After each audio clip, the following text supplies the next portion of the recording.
Muito bom dia a todos, sejam bem-vindos a mais um domingo, a mais um culto. Este é o primeiro culto de jovens deste ano letivo. O ano letivo começou há pouco tempo, não é? Aqui para as pessoas que ainda estão enturmadas dentro desses meandros das escolas e coisas dessas, sabem que o ano letivo começou há pouco tempo, mas é com muita alegria e com muita gratidão que nós estamos mais uma vez com esta iniciativa a explorar também um livro da Palavra de Deus do início ao fim. Eu sei que nós não acabámos primeira de Samuel, porque a primeira de Samuel era bastante extensa, mas tiveram um cheirinho. Depois é uma entrada para depois vocês lerem o resto em casa. Mas em conversa com algumas das pessoas e também investigando um bocadinho mais, achámos que era melhor podermos aproveitar este tempo para explorarmos outro livro da Bíblia, como eu já disse no último culto de jovens, que este ano vai ser o livro de Hebreus, que se Deus quiser vamos conseguir fazê-lo do início ao fim.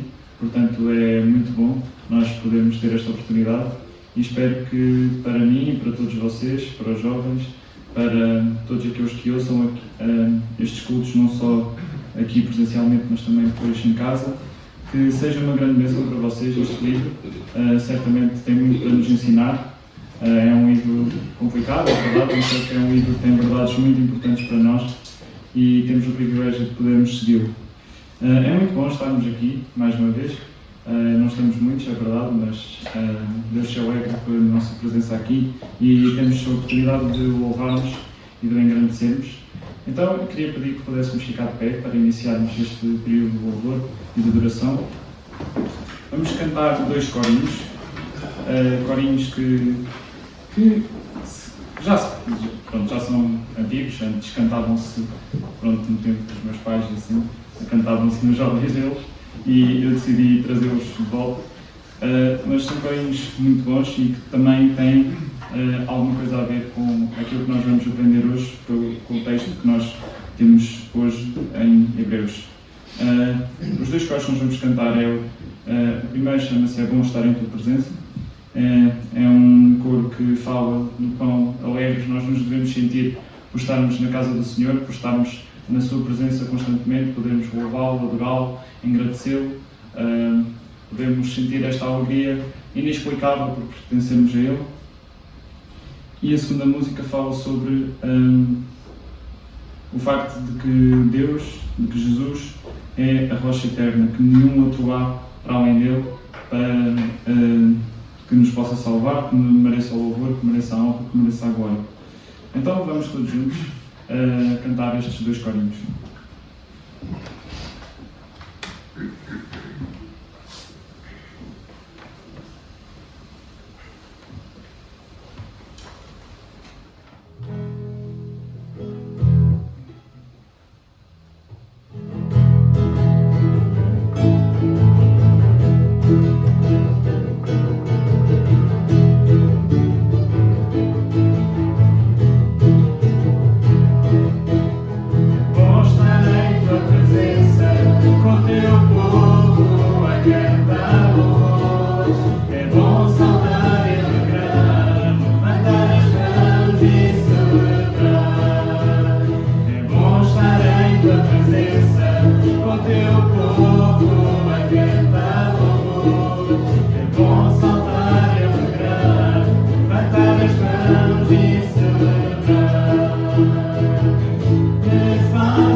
Tua presença, o teu povo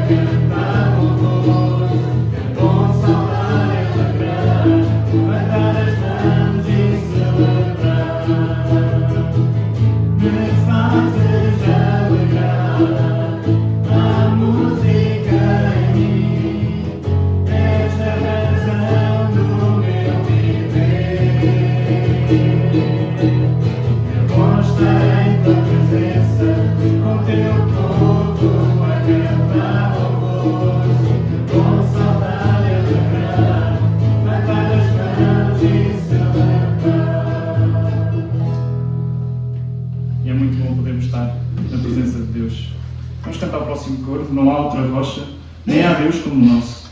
Não há outro nome digno do nosso louvor. Ele é a rocha da salvação.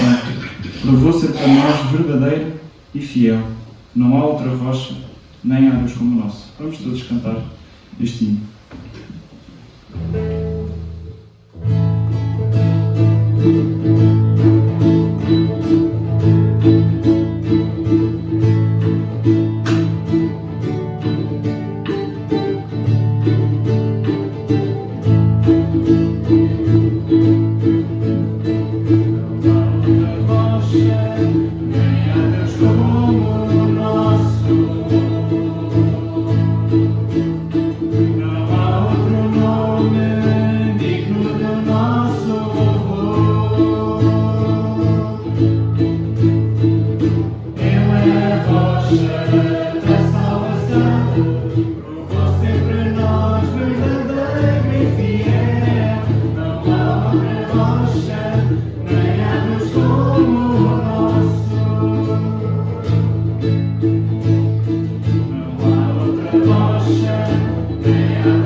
Continuando neste ambiente de louvor e de adoração ao nosso Deus, de gratidão e de nos apercebermos e efetivamente percebemos esta realidade que Ele é o único, queria pedir ao meu tio o favor de nos dirigir uma palavra de oração.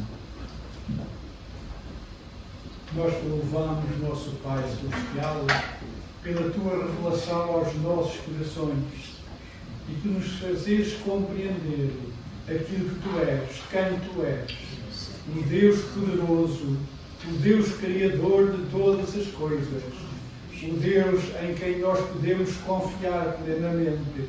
É realmente uma rocha fiel. Tu não mudas, és o mesmo ontem e hoje e serás eternamente.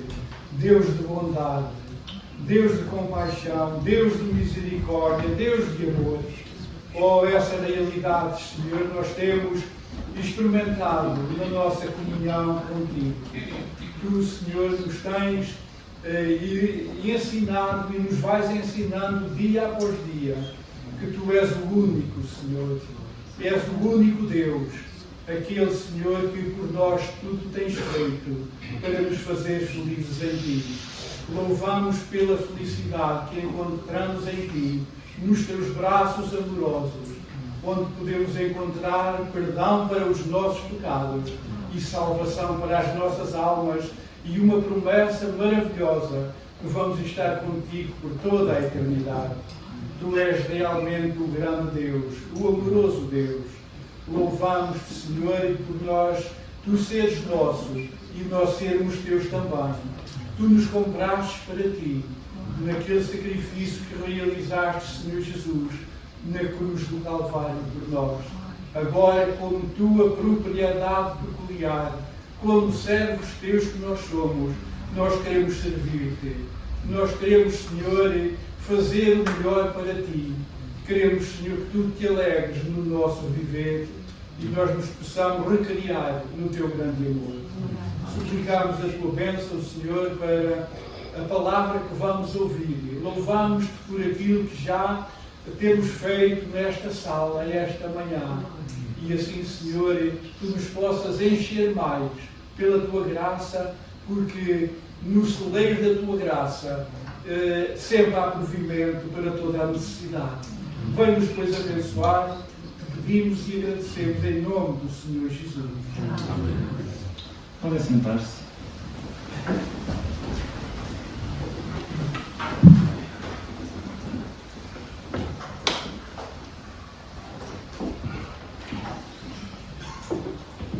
Mais uma vez bem-vindos àqueles que entretanto chegaram. Como eu disse no início, este é o primeiro culto de jovens deste ano letivo e este ano vamos estudar Hebreus e para nos ajudar hoje temos o nosso irmão Anderson, que novamente aceitou o meu convite de começar esta jornada connosco explorando o livro de Hebreus, portanto estamos muito gratos. De outros anúncios, temos os habituais pedidos de oração que estão a ser projetados, que nós não nos esqueçamos de orar por estes irmãos ou irmãs, por estes irmãos ou irmãs que necessitam das nossas orações. Não sei se mais alguém tem algum anúncio que queira partilhar com os irmãos esta manhã. Se ninguém tiver, pronto, ok. Queria que pudéssemos ler agora poucos versículos, se calhar um sneak peek, um pequeno vislumbre daquilo que nós vamos aprender esta manhã. Mas eu queria só ler estes 3 versículos, são poucos, 3 versículos, para também introduzir as músicas que nós vamos cantar de seguida em louvor e adoração. Eu queria pedir que pudessem abrir em Hebreus, no capítulo 1. Hebreus capítulo 1, e vamos ler os versículos 2 até 4. Eu vou ler. Hebreus capítulo 1, 2 até 4. Nestes últimos dias, porém, ele nos falou pelo Filho, a quem designou herdeiro de todas as coisas, e por meio de quem também fez o universo. Ele é o resplendor da sua glória e a representação exata do seu ser, sustentando todas as coisas pela palavra do seu poder, e tendo feito a purificação dos pecados, assentou-se à direita da majestade nas alturas, tornando-se superior aos anjos, a ponto de herdar um nome mais excelente do que eles. Estes são só 3 versículos do texto que nós temos. Esta ideia vai ser muito mais explorada pelo autor desta carta e certamente Deus colocou no coração do Anderson ajudar-nos a entrar mais neste capítulo. Mas queria-vos deixar com estes 3 versículos, porque são 3 versículos muito potentes, não é? Nós vivemos numa cultura, num país, em que muitas vezes as pessoas confundem o cristianismo com a religião católica, que tem exatamente esta coisa de que aqui fala de atribuir a outras entidades, outros seres, um estatuto que só deve ser dado a Jesus, não é? Porque diz que aqui o autor desta carta diz que Jesus, desculpem esta música, diz que Jesus é a representação exata do ser do Pai. É o único que merece essa descrição, é o único que merece o louvor e a adoração que advém de ser o resplendor da glória de Deus. E os próximos 2 hinos que nós vamos cantar, os 2 coros que eu escolhi para cantarmos esta manhã, falam precisamente desta realidade. esta realidade que apenas Deus, apenas Jesus é único e digno de receber a honra, a glória e o poder e a adoração da nossa parte. É o único que foi descrito na Bíblia como a representação exata do ser do Pai. Então é o único que merece essa adoração. O primeiro hino que nós vamos cantar, eu penso que é conhecido de alguns. Eu sei que se calhar não é conhecido da grande parte, mas também é uma oportunidade para nós o ensinarmos.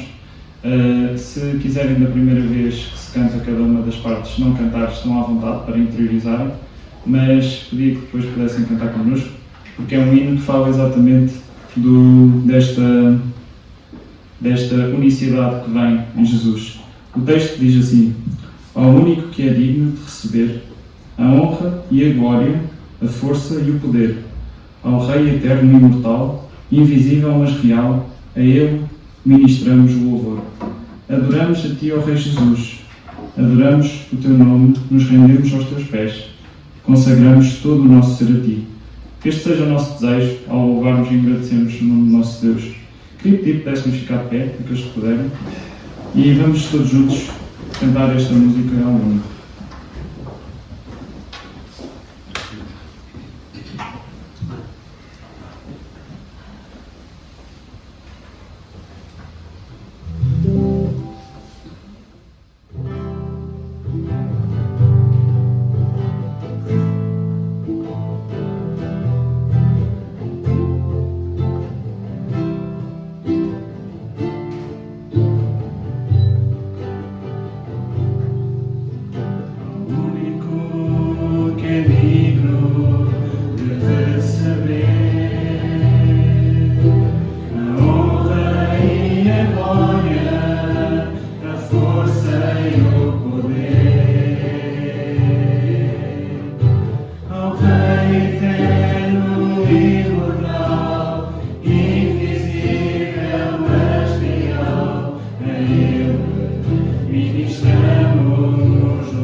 Mais uma vez, que este seja o nosso desejo de entregarmos tudo aquilo que nós temos a Deus, que é o único que merece esta honra e esta glória. Antes de ouvirmos a mensagem que Deus tem para nos transmitir esta manhã, vamos só cantar mais uma música e durante esta música vai ser levantada a coleta. Portanto, enquanto cantamos esta música vai ser levantada a oferta para a obra do Senhor. Esta música já foi cantada aqui várias vezes, mas eu achei que faz sentido voltar a trazê-la, precisamente por causa do texto que nós temos, que vamos estudar hoje. Somente o título da música já faz um bocado de luz àquilo que nós vamos cantar. Somente o Santo Deus. Quem é que sobre o céu tem o comando? Quem é que faz todo o recurvar? Quem fala e a escuridão estremece? Somente o Santo Deus. Naqueles versículos que nós lemos há bocado, vemos que o grande tema é que apenas Jesus merece esse nome de ser chamado o resplendor da glória de Deus, a representação exata do seu ser. E esta música fala disso mesmo, que nós não devemos, nem é suposto nós louvarmos e adorarmos a qualquer outra coisa que seja, qualquer outro ser criado. Isso está errado, porque não faz sentido. Se nós temos a oportunidade e temos a revelação, não só na criação à nossa volta, mas também na Palavra de Deus, sobre o Criador do Universo, aquele que, mesmo sendo o Criador do Universo, se entregou por nós, a única resposta lógica, a única resposta normal é agradecermos, é louvá-lo, é a Ele darmos apenas a honra e a glória por todo o sempre. Vem e contempla, a sua glória é tremenda, é santo e é único, para sempre o Santo Deus. Adoremos o Santo Deus. Vamos cantar esta música enquanto vai ser levantada a placa.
Amém. Podem sentar-se e que agora possamos estar com ouvidos bem atentos, com corações abertos à mensagem que Deus tenta nos transmitir esta manhã, que possamos levar daqui verdades importantes para a nossa vida e que depois as possamos aplicar enquanto vivemos para Deus. Só que arrumar as coisas e já chamamos.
Eu vou começar a tocar, não pode.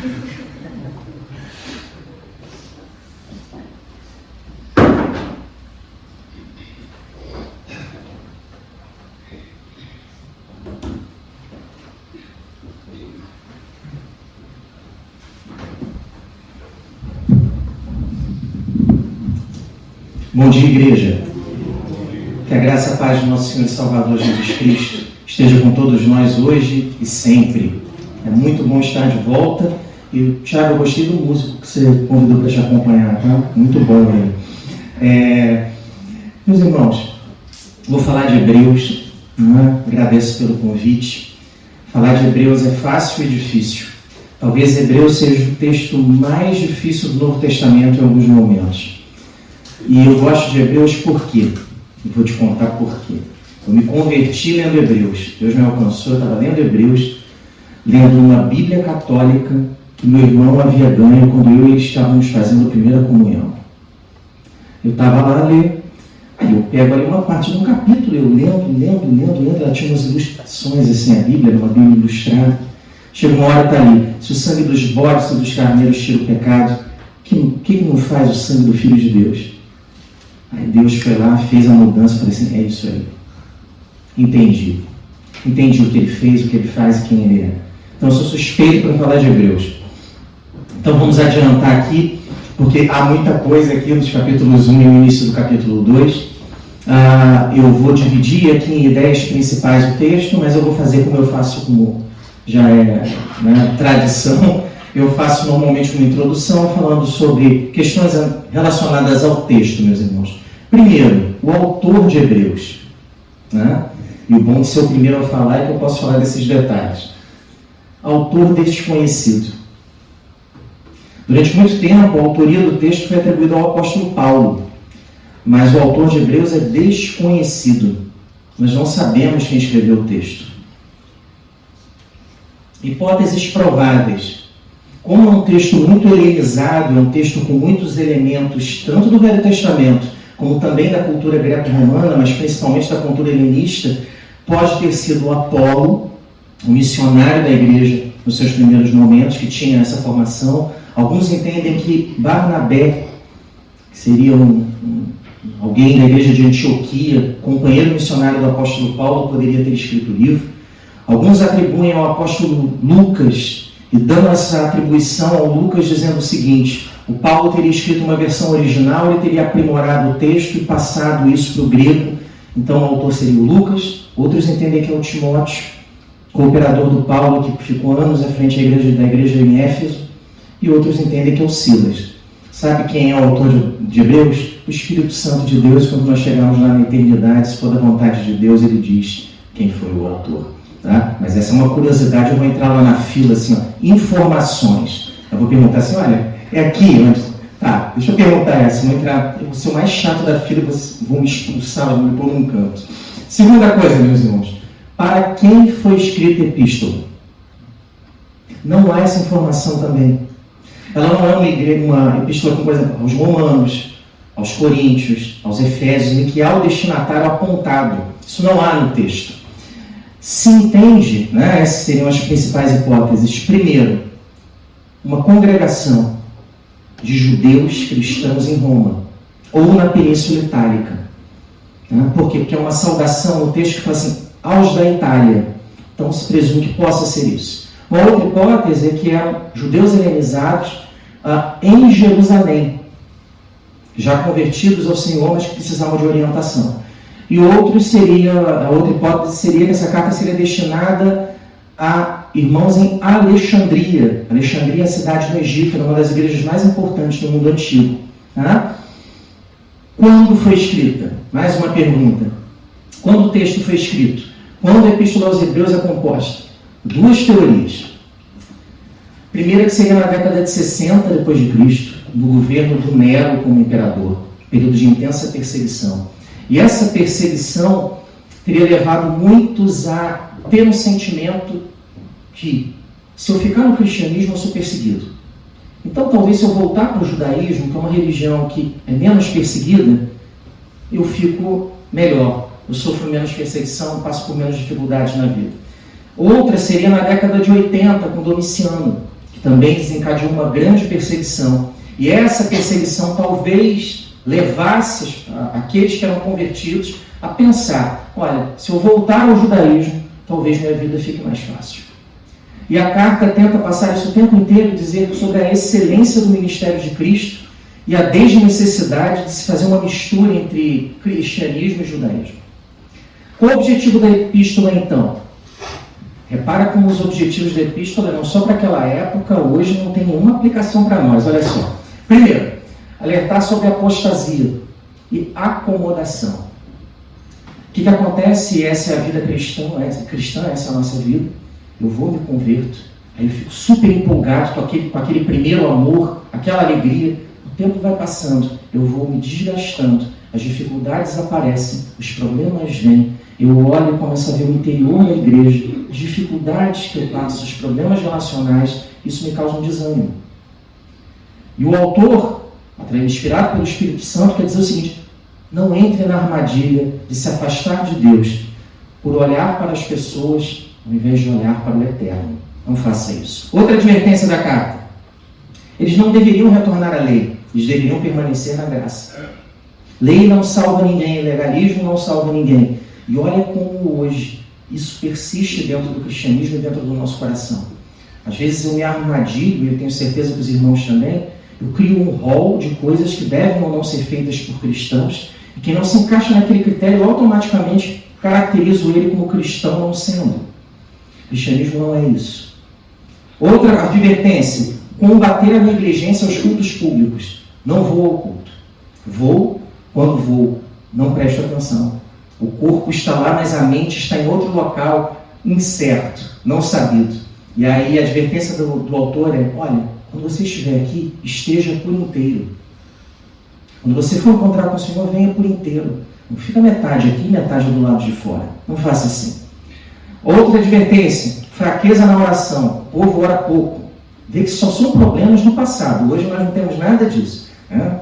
Só exemplar na oração. Fraqueza na oração. Grupo que orava pouco, igreja que orava pouco, que buscava o Senhor pouco. Outra: recusem ensinar aos outros. Igreja sem ensino, sem estudo bíblico, sem escola dominical. A igreja tem dificuldade no ensino. Essa é a marca do cristianismo, ensino. Quando a igreja não tem ensino, não há problema. E a última coisa, uma desvalorização das escrituras, uma superstição de símbolo. Símbolos para todo lado. Vou te dar um exemplo fácil para você entender. Uma igreja que se perdeu com o simbolismo, a igreja católica. Ela foi com o tempo, ela foi lidando cada vez mais com símbolos, em determinado período os símbolos se tornaram descontrolados dentro do culto. Por isso que o culto reformado ele é um culto limpo. Há um símbolo aqui, olha, há uma inscrição aqui, mas o templo reformado, ele normalmente ele é clean, ele é limpo, justamente para evitar o excesso e o excesso levar ao problema. Isso acontece? Muito. Aconteceu inclusive com o judaísmo. Aqui.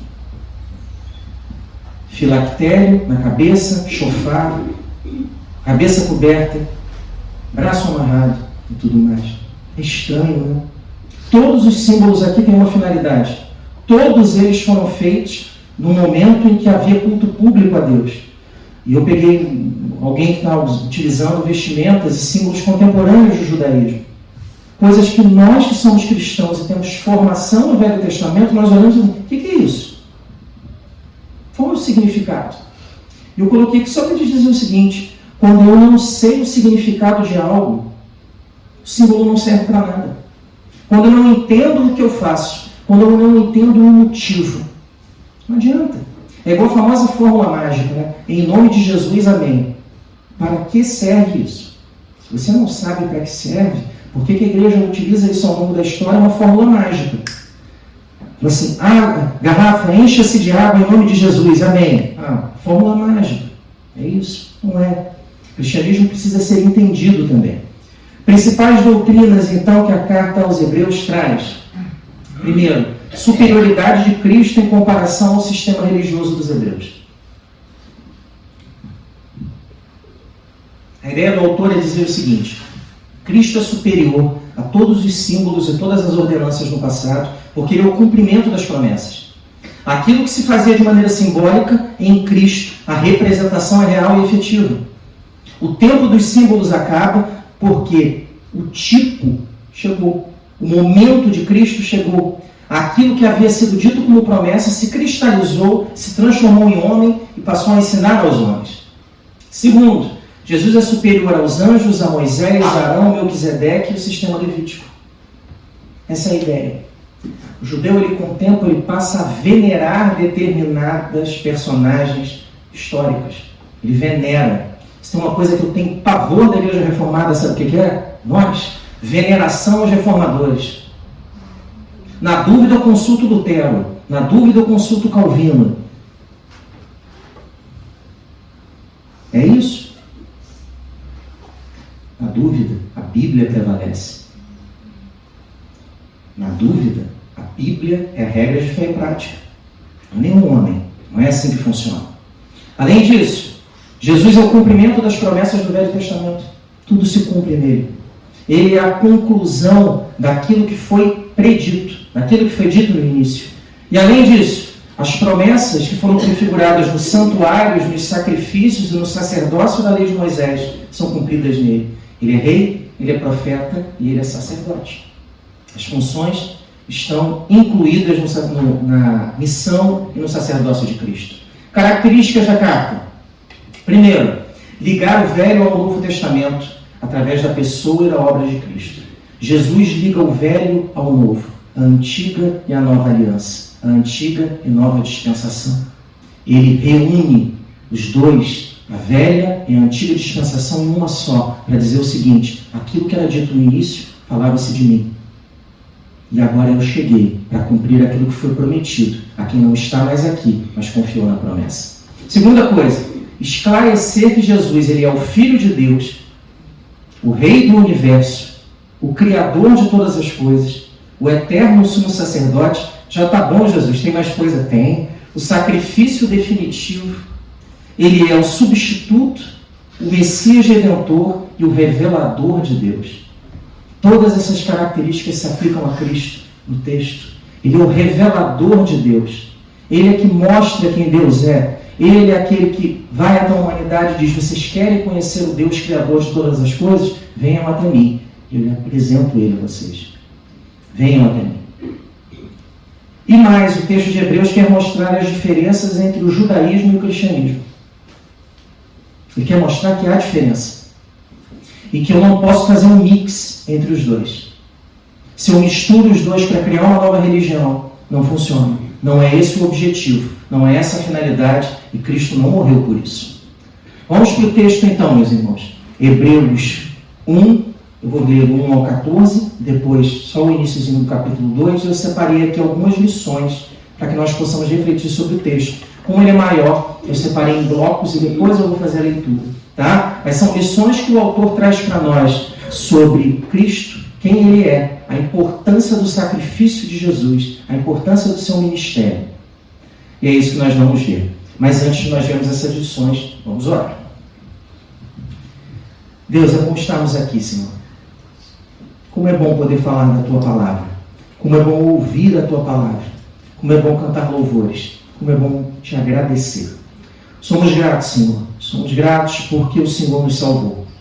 Somos gratos que o Senhor teve misericórdia, apesar da multidão dos nossos pecados. Somos gratos que o Senhor é o nosso Deus. Abençoa, Pai, a Tua Palavra. Guia, Pai, o Teu culto. Pai, que o Teu nome, Pai, seja glorificado. É o que nós pedimos, Senhor, de acordo com o Teu Espírito Santo, Pai. Amém.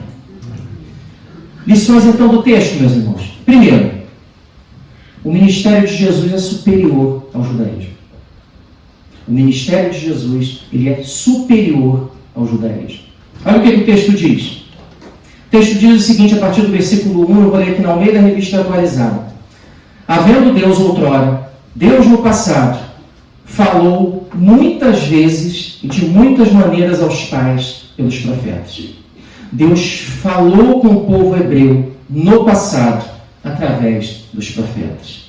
Essa é a primeira conclusão que o texto traz. Deus falou no passado, mas nestes últimos dias, hoje, no momento em que a carta foi escrita, Ele nos falou pelo Filho.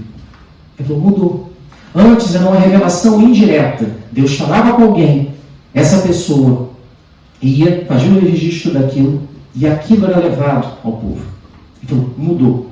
Agora o Filho veio diretamente, sem intermediários, e Ele fala. Ele se apresenta como Deus e Ele ensina de forma direta.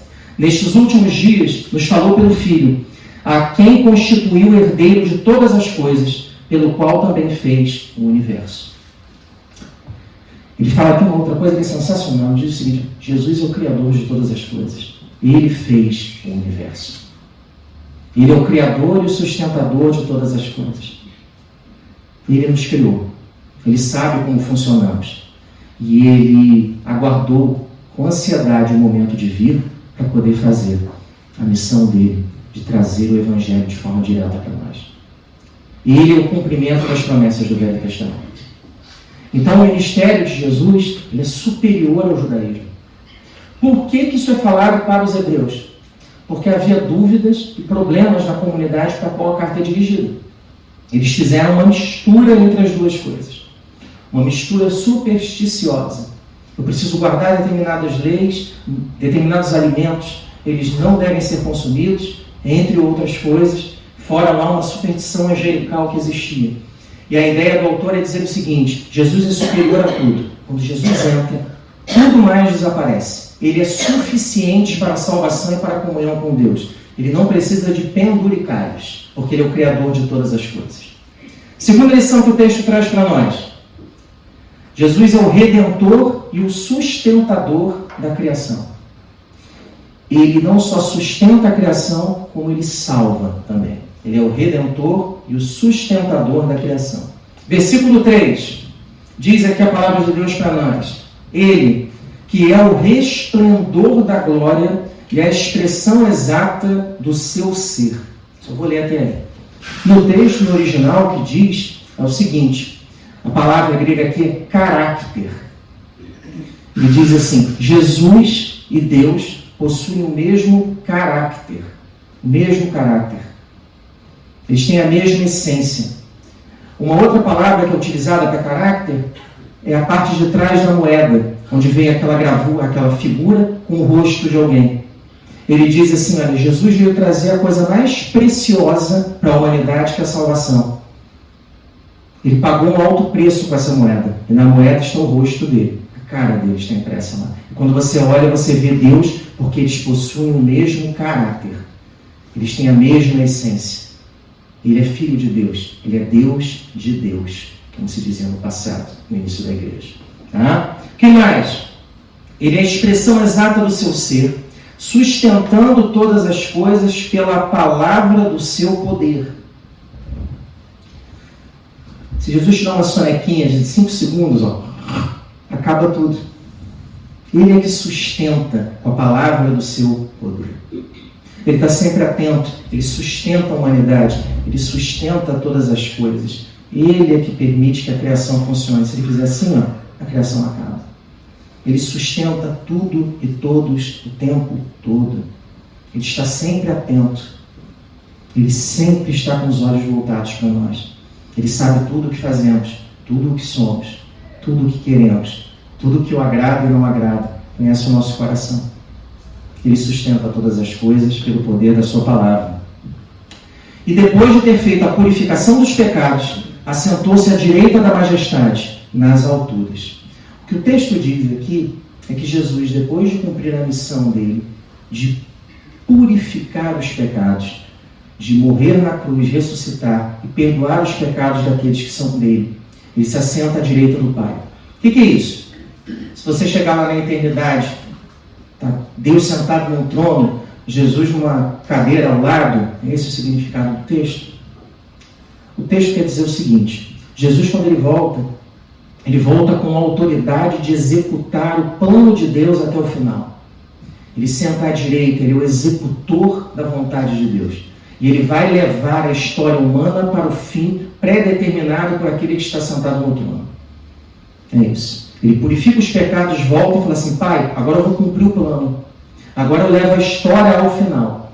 Agora eu concluo o teu plano. Metade já foi feita, falta a outra metade. Tá? É isso que ele está querendo dizer. Ele redime e sustenta a criação. Terceira lição. Jesus, ele é superior aos anjos. Por que isso? Qual é a ideia? Jesus é superior aos anjos. Isso eu já sei. Às vezes a Escritura fala o óbvio. E ela fala por várias razões. Primeiro é que nós não temos uma memória muito boa, nós esquecemos das coisas. Segundo, o judeu, ele tinha um cunho supersticioso complicado com anjos. Ele começou a atribuir anjos a cada dia. Cada dia tinha um anjo específico. Dependendo do dia do seu nascimento, você era abençoado por um anjo X. Você tinha um anjo da guarda. E anjos faziam determinadas coisas específicas ali, territoriais. Além disso, eles eram intermediários entre Deus e os homens, e alguns até ouviam petições e levavam essas petições diretamente para Deus. Eu lembro da minha avó, ela falava uma coisa assim, eu falava às vezes alguma coisa que ela não gostava, ela falava: ai menino, falando essas coisas, um anjo passa aqui, ouve e você vai ver só.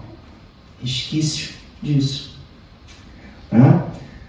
Ainda bem que isso acabou, né, meus irmãos? Não há mais nada disso, né? Você pega um jornal lá e vê assim, anjo do dia, não sei quem. Não muda. Muda só o nome.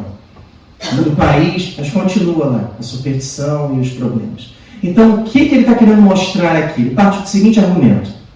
O judeu cria que quando a lei foi entregue a Moisés, ela foi entregue intermediada pelos anjos. E não diretamente pelo dedinho de Deus na tábua, na pedra. Então, o que ele está querendo dizer? Ele diz o seguinte: se vocês creem nisso, que os anjos fazem essa intermediação e que eles são poderosos, imagina quão poderoso é aquele que é maior do que os anjos. E é essa a ideia que ele vai desenvolver aqui. Versículo 4. Tendo se tornado tão superior aos anjos, quanto herdou mais excelente nome do que eles. A ideia que ele quer dizer aqui é o seguinte: não tem nem comparação. Jesus é muito superior aos anjos. E aí qual é o argumento que ele usa? Versículo 5. Pois a qual dos anjos disse jamais: tu és meu filho, eu hoje te gerei. É o Salmo 2,7. Faz uma referência a Davi, mas aqui no caso não é Davi. É uma referência específica ao Messias. Tá? ele fala, olha, Jesus não é um anjo, ele é o Filho de Deus. E se ele é o Filho de Deus, ele tem muito mais autoridade, muito mais poder do que qualquer anjo. E se vocês acreditam no ministério dos anjos, que dirá o que o ministério do Filho de Deus é capaz de fazer? Outra vez, continuação do versículo 5. Eu lhe serei pai, e ele me será filho? 2 Samuel 7,14 e 1 Crônicas 17,13, de onde esse texto está. O que ele diz é o seguinte: os anjos não são filhos de Deus, do mesmo modo que Jesus é. Não existe essa paternidade pai-filho no relacionamento com anjos. Se vocês creem que os anjos são poderosos, creiam muito mais no ministério daquele que é o Filho de Deus. O texto continua, versículo 6. E novamente, ao introduzir o primogênito no mundo, diz: e todos os anjos de Deus o adorem. Deuteronômio 32, 43. Todas as passagens do Velho e do Novo Testamento em que um anjo aparece a alguém de Deus e aquela pessoa se espanta com aquilo e entra em uma atitude de adoração com relação ao anjo, o que o anjo fala para ela? Levanta aí, meu amigo, que eu também sou servo. Não abaixa não, levanta que nós somos iguais. Quando alguém tem uma atitude de adoração com Jesus no Novo Testamento, o que ele faz? Nada, porque a pessoa está fazendo o correto. Tá? Ele está dizendo aqui Deus é digno de adoração e louvor, nenhum outro servo. Jesus é digno de adoração e louvor, nenhum outro servo. Se vocês hebreus creem nos anjos, creiam ainda mais no ministério do Filho de Deus. Versículo 7. Ainda quanto aos anjos diz: aquele que a seus anjos faz ventos e a seus ministros labaredas de fogo. Salmo 104, 4. Isso aqui é uma superstição hebraica.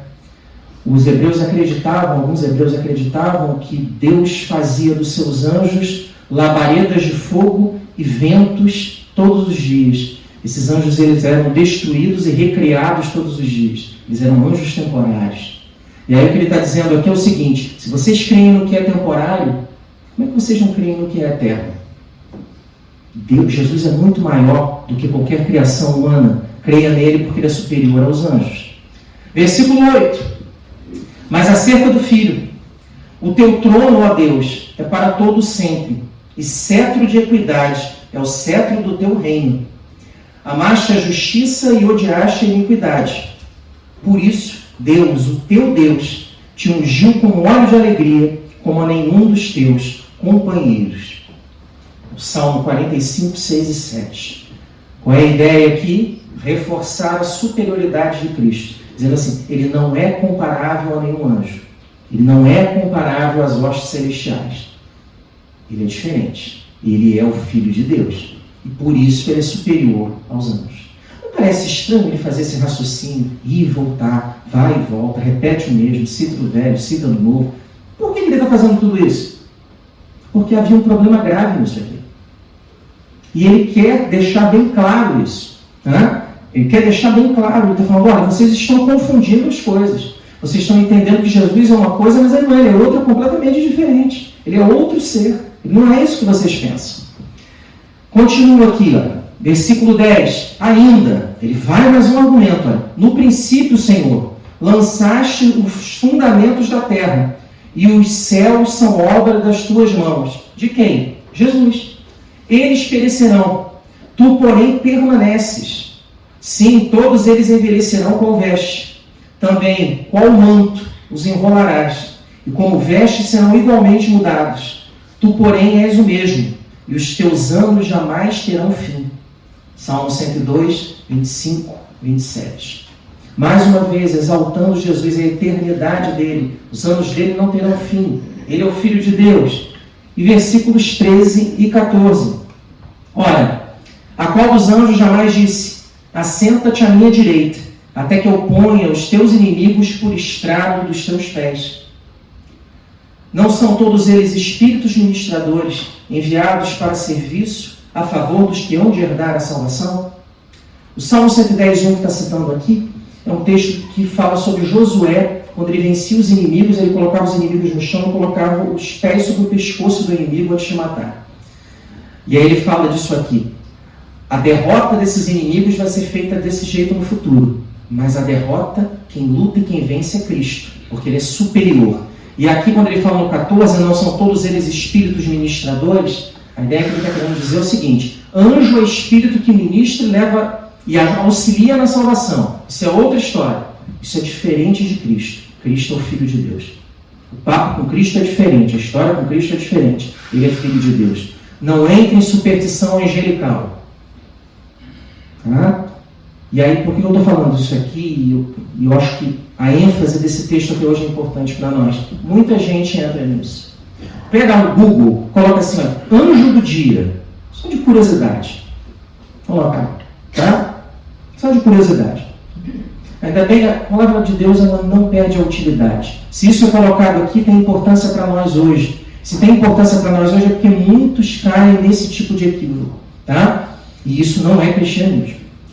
Vou continuar aqui para encerrar agora Hebreus, capítulo 2, versículos 1 a 4, e a conclusão dessa primeira parte do capítulo 1. Tá? Estou voltando muito, peraí, estou voltando errado. Aqui, que é a última lição. Nós não devemos nos desviar da verdade. É isso que o texto diz.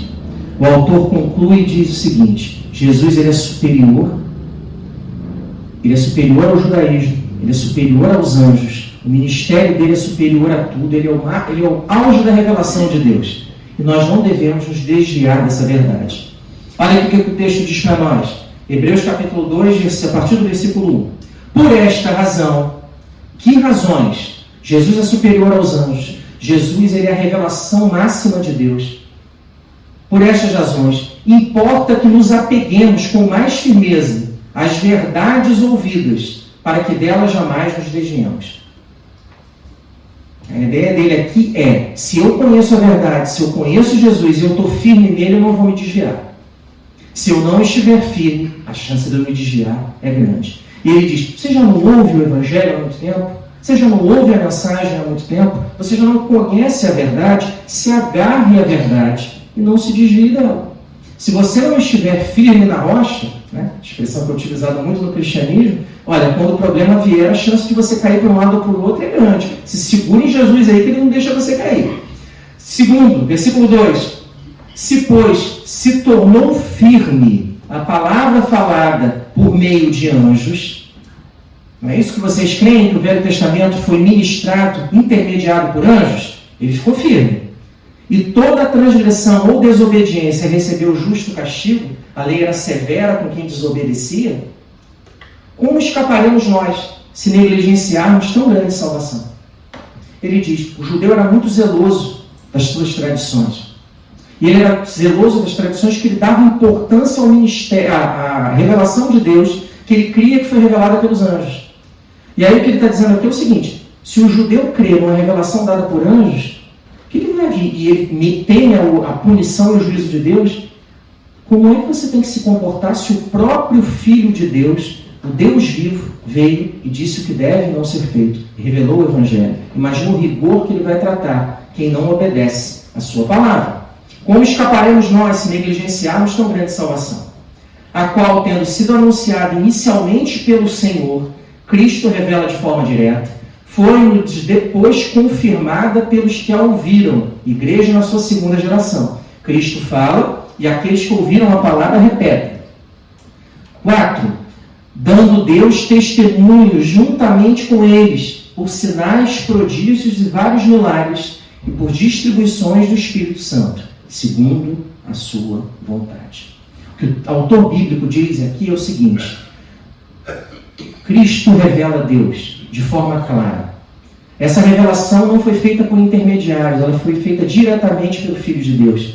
E não só feita diretamente pelo Filho de Deus e por quem o seguiu, mas ela foi acompanhada de milagres, sinais e do derramamento do Espírito Santo.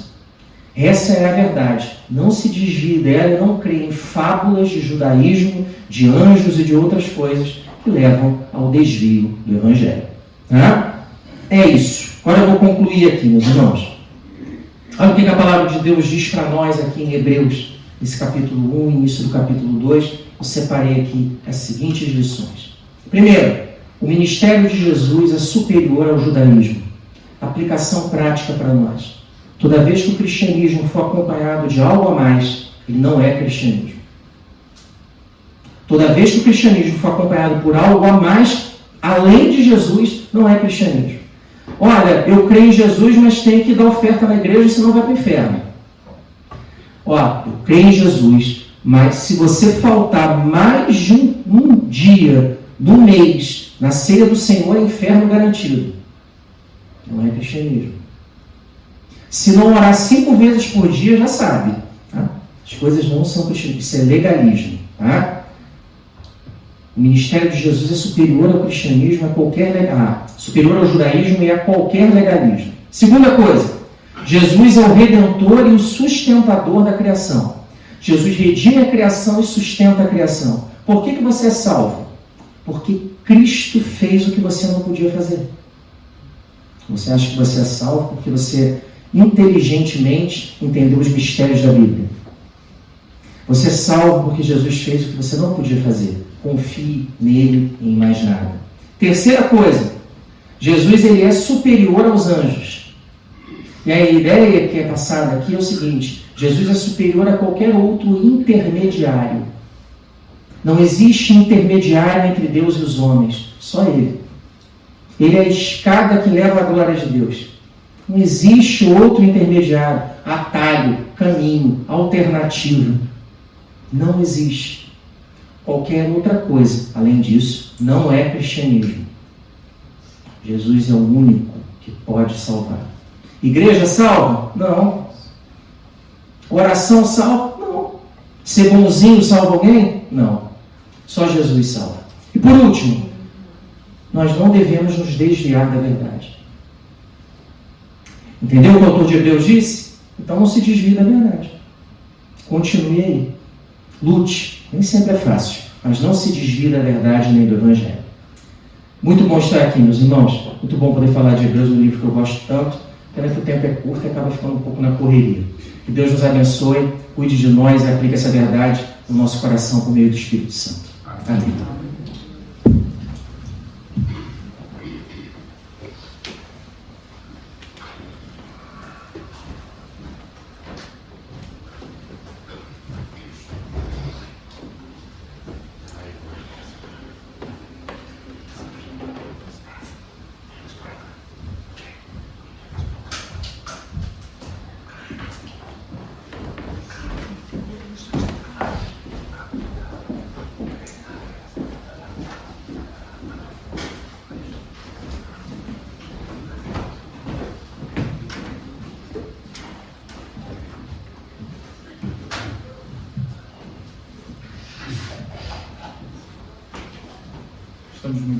Estamos muito gratos por aquilo que ouvimos hoje.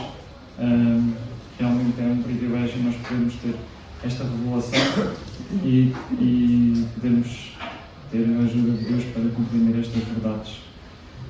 Temos chegado ao final deste culto e pedir que pudéssemos ficar de pé para concluirmos com uma palavra de oração.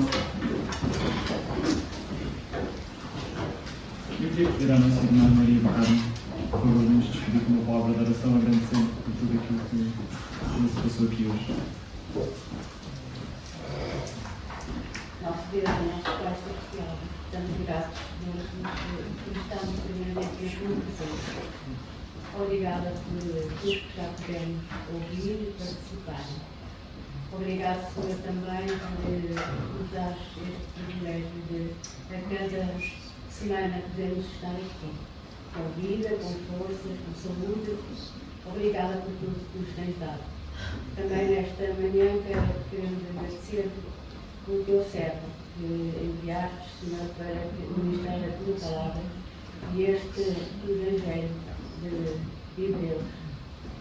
Obrigada porque, Senhor, tu tens ajudado a estudar e a explicar-nos a nós cada vez melhor para podermos entender, na verdade, os teus ensinamentos. Ajuda-nos, Senhor, a entender melhor e que, na verdade, tu sejas a nossa rocha e segurança, e só podemos em ti estar seguros. Obrigado por tu nos salvaste para te servir, para te seguir. Por isso, Senhor, te pedimos que nos abençoes e cuides de nós. como tu sabes e podes fazer. Fica também com cada irmão que não pode estar na tua presença, abençoa, Senhor, e cuida de cada um. E a nós que estivemos aqui, ajuda-nos a guardar nos nossos corações esta palavra e tudo quanto podemos ouvir. Dá-nos a tua bênção para este dia, desperta-nos com a tua paz e dá-nos um dia abençoado. Te entregamos ao teu cuidado, agradecidos no precioso nome do Senhor Jesus. Um resto de bom domingo para todos.